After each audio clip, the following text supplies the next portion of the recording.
영원한 자유기업인 제14장 5개월을 일해야 세금에서 해방된다. 아메이는 수십 년 동안 비타민을 상자로 팔아 담고 있다. 상자에 담아 팔아왔다. 그러던 어느 날 소비자 상품 안전 위원회로부터 아이들이 함부로 열지 못하도록 상자에 빗장을 설치하라는 명령을 받는다. 우리가 고객들을 상대로 조사한 결과 그들은 한번 빗장을 열면 다시 여닫기가 귀찮아서 계속 열어두는 것으로 나타났다. 그 귀찮은 빗장을 달기 위해 우리는 제품 한 개당 50센트의 추가 비용을 부담하게 되었는데 그 제품은 연간 수백만 개나 팔리고 있다. 정부의 규제가 여러분과 나에게 해마다 수백만 달러의 돈을 빼앗아 간다는 사실은 간단한 산수를 통해서도 금방 알 수 있을 것이다.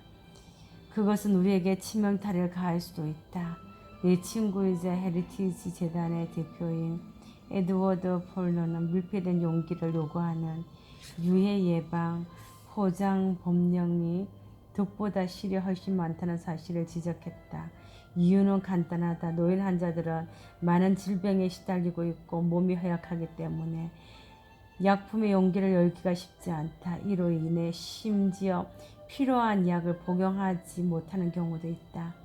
어떤 약사는 약병을 열기 위해 펀치와 망치, 십자 드라이버, 깡통, 오버너까지 동원하는 노인들의 고충을 들어주었다.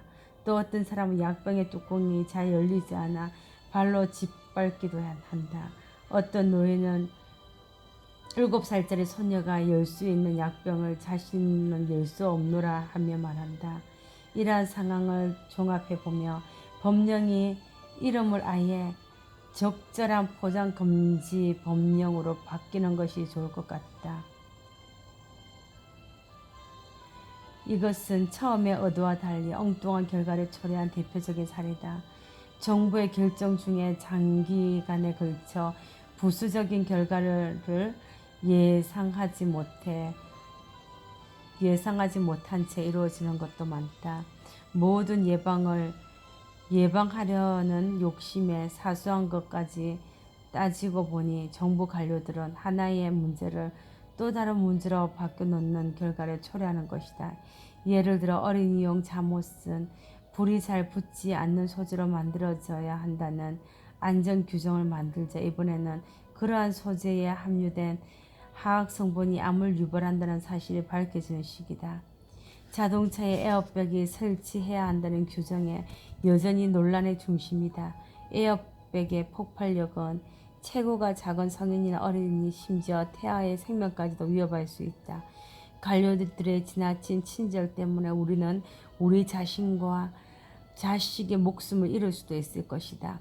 정부의 각종 규제가 흔히 인식하지 못한 것을 일반인들은 관료들보다 훨씬 더 자신의 이해관계를 자세히 파악하고 있으며 보다 낮은 비용으로 그 대책을 마련한다는 사실이다. 대중은 겹겹이 버티고 있는 각종 비용 부담 때문에 신음하고 있다.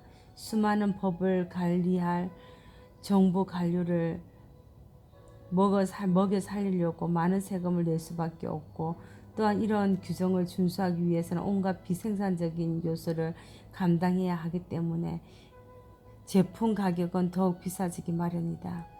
만약 국민이 이들 규제를 위해 들어가는 비용을 정확히 알게 된다면 대부분의 소비자가 규제는 무슨 규제? 설사 잡아가더라도 절대 지키지 않을 텐데 라는 규정을 고를 것이다. 규제는 가장 사악한 형태의 조세 제도일 수 있다. 정부는 기업이 자신들을 해치는 것을 막기 위해 이런 규제에 필요하다고 말한다.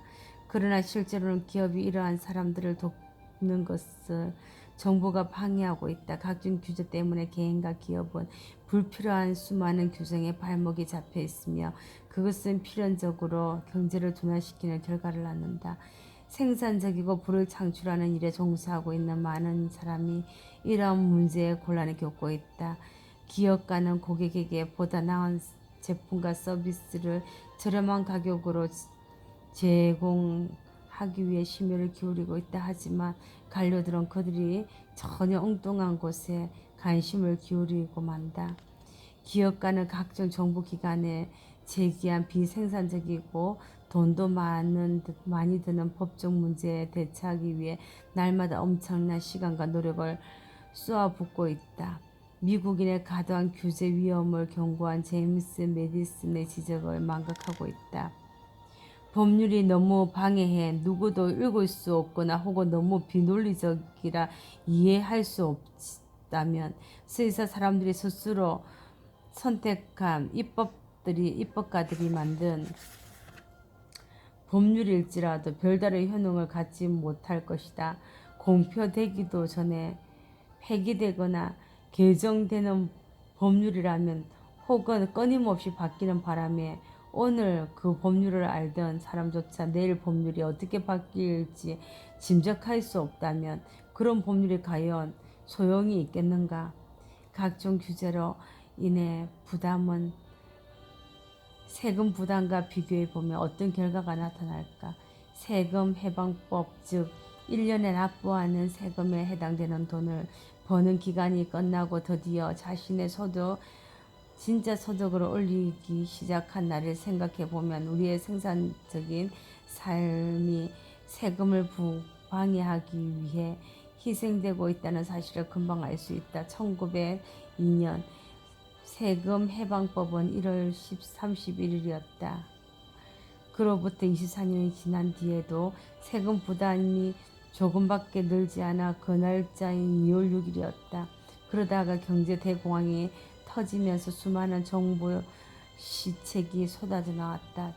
1930년에 세금 해방법은 2월 13일이었는데 이후 15년간 세금을 내기 위해 일해야 하는 날짜가 거꾸로 늘어 1945년 만우절과 겹치게 되었다. 이는 15년 동안 세금 부담이 대략 2배로 첨가되었다는 의미이다. 그로부터 거의 30년 후인 1974년에는 그 날짜가 드디어 5월로 진입했다. 부시 대통령 집권기가 1988년 세금 해방일은 1980년 5월 1일에 비해 단 하루가 증가한 5월 2일이었다. 클린턴 대통령은 존슨 행정부 이후 처음으로 세금 해방일에 가장 극적인 변화를 주도했다. 즉 1992년 세금 해방법은 4월 30일이었는데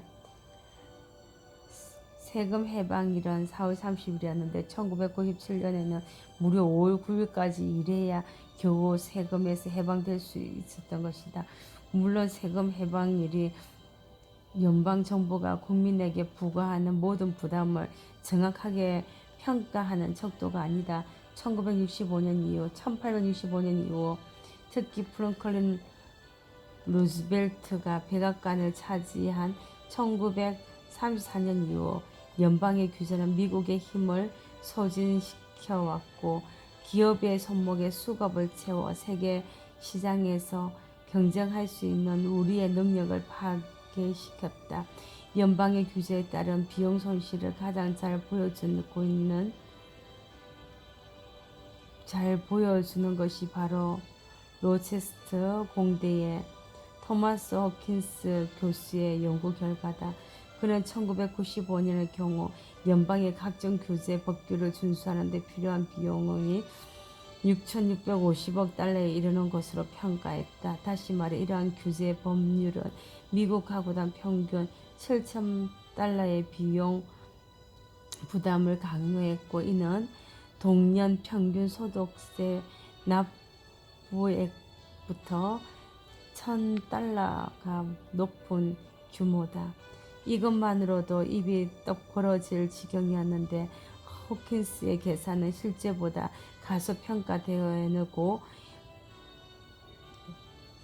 가소평가되었다고 보아야 한다. 왜냐하면 그는 규정상항 준수에 소요되는 비용만 계산했을 뿐이기 때문이다.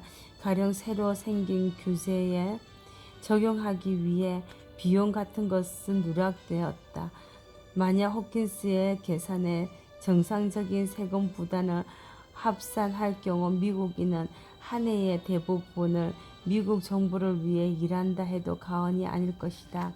연방의 규제는 대기업뿐 아니라 소규모 자영사업자로부터 피해를 입힐 수도 있다. 내가 이 문제에 많은 신경을 쓰는 이유가 바로 여기에 있다. 1990년 버몬트주에서 재택 뜨개질 사업에 규제를 가했을 땐 나는 사태의 추이를 면밀히 지켜보았다. 당시 카터 대통령이 임명한 노동부 장관 레이 마셜은 버몬트의 몇몇 가정에서 조사관을 파견해 조사를 벌였다. 그때 그들은 일단의 주부들이 노동조합의 보호 없이 스웨터, 스카프, 스키 모자 등을 뜨개질하는 것을 발견했다. 그 주부들은 뜨개질하는 것에 이윤을 붙여 팔았는데 그것이 부당 노동금지법 규정을 위반한 행위였다는 것이다. 이 규정은 노조가 있는 업종과 경쟁 가능한 7개 품목의 간의 수공업을 금지하는 것으로 불행히 그 중에서도 뜨개질로 짠 외투도 포함되어 있었다. 결국 레이건 대통령이 임명한 신임 노동부 장관이 이 규정을 철폐함으로써 뜨개질을 하는 주부들이 성리를 거두긴 했지만 이 사건은 규제의 심각성을 여실히 보여준다. 주부들이 자기 집에서 유용한 제품을 만들어내는 것에 대체 무슨 문제가 있었단 말인가? 연방정부는 무엇 때문에 이런 생산적인 활동을 금지해야 한다고 생각하는가? 다시 한번 아브라함 카이퍼의 개념을 빌리자면 규제 법령은 정부가 다른 영역의 주권을 명백히 찬탈하는 행위다. 이것은 결코 새로 생겨난 문제가 아니다. 1840년 알렉산더 드 토크빌은 이제 막 탄생한 미국과 개인 및 민영 영역에까지 그 영향력을 확대한 유럽 정부를 비교 분석한 적이 있다. 정부의 건의는 우리가 목격한 것처럼 기존의 모든 영역에서 더 이상 견뎌낼 수 없을 정도로 확산되어 있다. 뿐만 아니라 개인의 자유라는 이름으로 유보된 영역까지 침투하고 있다. 이전에는 행정의 통치에서 완전히 벗어나 있던 다양한 활동이 이제 규제의 대상이 되기 시작했고 그 법령은 점점 더 늘어나는 추세에 있다. 이러한 현상은 지금도 일어나고 있다. 태양 아래 새로운 것은 없는 법인가 보다. 계속해서 토커빌의 지적을 인용해 보자. 대부분의 통치자는 사람들을 집단적으로 통제하는 것만으로는 성에 차지 않는 모양이다. 그들은 국민의 개별 행동이나 개인적인 상황에 대처해도 책임을 져야 하고 다양한 인도 향로에도 일일이 지시를 내려 인도하며 국민의 의사와 상관없이 일방적으로 행복을 안겨주어야 한다고 생각하는 듯하다. 같은 맥락에서 각 개인은 점점 정부를 올려보내고 의존하는 경향에 빠지고 결국 정부를 자신의 유일한 스승이자 안내자로서 여기며 자신이 필요로 하는 모든 것을 정부에 기대고게 된다. 정부의 이런 규제 기간의 행동 양식을 보면 국민이 마치 생각 없이 사는 사람으로 인식되는 듯하다. 때로는 토크빌의 지적처럼 한 국가의 국민들이 자신의 행동에 대한 책임을 회피하다가 하를 자초하기도 한다. 하지만 각종 규제는 오합지졸에 무능한 사람들로 구성된 엉터리위원회에서 내놓은 결과물인 경우가 많다. 워싱턴에서 나오는 결정 역시 문제의 본질에서 멀리 떨어져 있는 경우가 많다. 오히려 사회체제가 제대로 서 있지 않는 나라에서 나온 결정이 훨씬 좋은 결과를 낳기도 한다. 적어도 그들은 문제의 핵심만큼은 간파하고 있기 때문이다. 궁극적으로 규제는 문화와 사회를 파괴하는 결과로 이어질 수 있다. 토크빌은 불필요한 정부의 간섭이 어떤 위험을 내포하고 있는지를 지적한 다음 미국 국민에 대한 우려를 이렇게 표명한다. 나는 그들이 폭군을 통치자로 맞을까봐 두려워하는 것이 아니라 자신의 후견인을 통치자로 내세울까봐 걱정된다. 그들이 이끌어가는 정부의 존재의 파괴가 아니라 형성 자체를 막아버린다. 비록 폭군 정치를 하지는 않지만 국민을 억압하고 나약하게 만들며 희망을 빼앗고 무감각증에 빠지도록 한다. 그 결과 국민은 정부라는 양치기를 필요로 하는, 즉 부지런하지만 소심한 한 무리의 동물로 전락하고 만다. 그러니까 나라의 그 정부의 그 규제가 많은 사람들의 그 자유를 박탈하고, 그리고 불필요한 규제 때문에 세금이 많이 나가고, 또 생산하는 업체에서는 규제 때문에 생산 비용이 늘어나면서 또 소비자가 내는 비용도 늘어나서 결국은 불필요한 그런 규제 때문에 많은 피해를 보고 있는 내용을 얘기하는 것 같아요. 정말 그 제이벤 앤델 회장님의 아주 디테일한 그런 이야기가 아닌가, 그런 지적이 아닌가 생각합니다. 지금도 규제는 많잖아요. 그런 불필요한 규제 때문에 세금이 나가고 있고, 그리고 원가가 올라가고 있고, 그래서 소비자가 내는 부담이 커지고. 다시 한번 그 부분에 대해서 따끔하게 우리가 이제 한번 그 지적을 생각해 볼 수 있는 그런 내용이 아닌가 싶어요. 빛과 소금 패밀리 리더님들 안녕히 주무세요. 굿나잇.